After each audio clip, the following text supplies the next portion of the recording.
যারা সকল পরিস্থিতিতে আল্লাহ পাক রব্বুল আলামিনের উপর মনে প্রাণে নির্ভরশীল হন, তাদের জন্য শুধু আল্লাহ পাক রব্বুল আলামিন যথেষ্ট।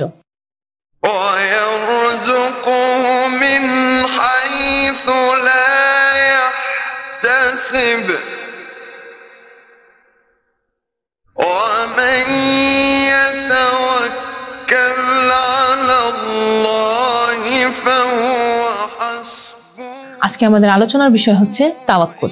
তাওয়াক্কুল কি? তাওয়াক্কুল কেন রাখতে হবে? হাদিস ও কোরআন তাওয়াক্কুল সম্পর্কে কি বলেছে? শুধু কি তাওয়াক্কুল রাখলেই হবে, নাকি মানুষের পরিশ্রম করতে হবে? এই তাওয়াক্কুল নিয়ে এই সকল প্রশ্ন আমাদের মাথায় ঘুরপাক খায়। তাহলে চলুন আজকে আমরা সকল প্রশ্নের উত্তর সম্পর্কে জানব। তাওয়াক্কুল অর্থ হলো আল্লাহ পাক রব্বুল আলামিনের উপর সম্পূর্ণভাবে নির্ভরশীল ও আস্থা রাখা। আমরা মানুষরা সাধারণত সকল দুঃখ, বেদনা, হাসি, কান্না, পরীক্ষা সব কিছুর মিশ্রণে ভরপুর। আমরা অনেক সময় বিপদে আটকা পড়ে যাই, কোনো সমস্যার সমাধান পাওয়া যায় না, সকল দরজা বন্ধ হয়ে যায়। তখন আমরা বলে থাকি আল্লাহ ভরসা বা আল্লাহর উপর পরিপূর্ণভাবে নির্ভরশীল হন। আল্লাহ পাক রব্বুল আলামিনের উপর এই পরিপূর্ণভাবে নির্ভরশীল হওয়াই হলো তাওয়াক্কুল। তবে তাওয়াক্কুল মানে এই নয় যে মানুষ সকল কিছুই, সকল সমস্যা সমাধানের জন্য শুধু আল্লাহ পাক রব্বুল আলামিনের উপরই নির্ভরশীল হবে, বরং তার নিজেরও চেষ্টা করতে হবে, পরিশ্রম করতে হবে। এরপর ফলাফলের জন্য আল্লাহ পাক রব্বুল আলামিনের নির্ভরশীল হতে হবে। এবার চলুন পবিত্র কোরআনের আলোকে আমরা তাওয়াক্কুল সম্পর্কে জেনে নিই। পবিত্র কোরআনে আল্লাহ পাক রব্বুল আলামিন তাওয়াক্কুল সম্পর্কে বহুবার বলেছেন। যেমন সূরা তালাকের 3 নম্বর আয়াতে আল্লাহ পাক রব্বুল আলামিন বলেছেন, যে আল্লাহর উপর ভরসা রাখে তার জন্য আল্লাহই যথেষ্ট। অর্থাৎ এই আয়াতের আলোকে বোঝা যায় যারা সকল পরিস্থিতিতে আল্লাহ পাক রব্বুল আলামিনের উপর মনে প্রাণে নির্ভরশীল হন, তাদের জন্য শুধু আল্লাহ পাক রব্বুল আলামিন যথেষ্ট, কারণ তিনি নিজে তাদেরকে সাহায্য করেন। এছাড়াও সূরা আলে ইমরানের 160 নম্বর আয়াতে আল্লাহ পাক রব্বুল আলামিন বলেছেন, যদি তোমরা আল্লাহ পাক রব্বুল আলামিনের উপর ভরসা রাখো তাহলে তোমাদের উপর কেউ বিজয়ী হতে পারবে না।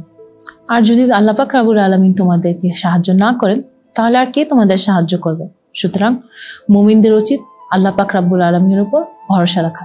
এই আয়াতের আলোকে আমরা বুঝতে পারি যাদেরকে আল্লাহ পাক রব্বুল আলামিন সাহায্য করেন তাদেরকে কেউ পরাজিত করতে পারে না, সেটা দুনিয়া হোক বা আখিরাত হোক।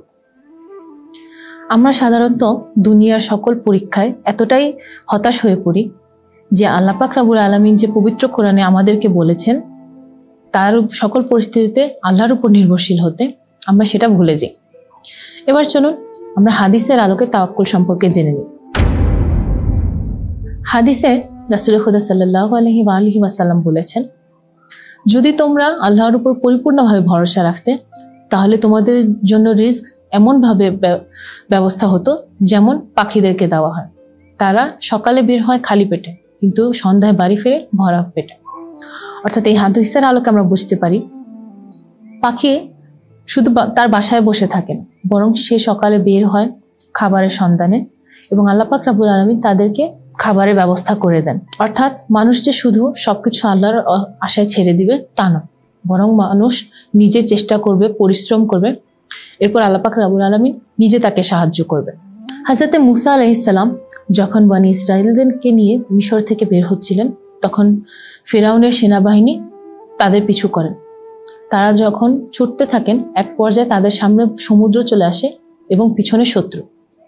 তখন বনী ইসরাঈলের লোকেরা হতাশ হয়ে পড়ে এবং বলে, আমরা তো ধ্বংস হয়ে গেলাম। তখন হযরত মুসা আলাইহিস সালাম দৃঢ়ভাবে বললেন, না, কখনো না, আমার সাথে আমার আল্লাহ আছেন, তিনি আমাকে পথ দেখাবেন।